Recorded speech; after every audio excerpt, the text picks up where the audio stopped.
പത്തനംതിട്ട പന്തളം കൂരമ്പാലയിൽ വീടിന് മുകളിലേക്ക് ലോറി മറിഞ്ഞ് അപകടം. വീട്ടിലുണ്ടായിരുന്ന 4 പേർക്കും ലോറി ഡ്രൈവർക്കും ക്ലീനർക്കും പരിക്കേറ്റു.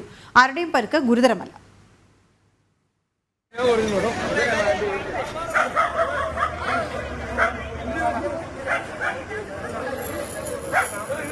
പുലർച്ചെ 5:45 അപകടം.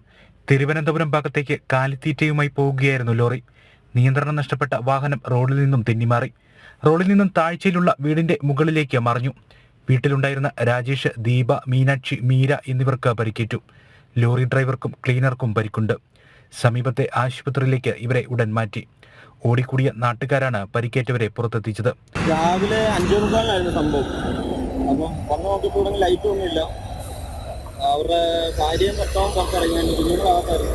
കുഞ്ഞുങ്ങളൊരു 20 മിനിറ്റ് 30 മിനിറ്റ് കഴിഞ്ഞിട്ട് എടുത്തത്.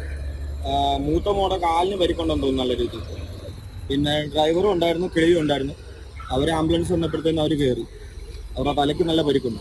അപകടത്തിൽ വീടിന്റെ മേൽക്കൂരയുടെ സ്ലാബ് പൂർണ്ണമായും തകർന്നിട്ടുണ്ട്. സ്ഥിരം അപകട മേഖലയാണിത്. ജനം, പത്തനംതിട്ട.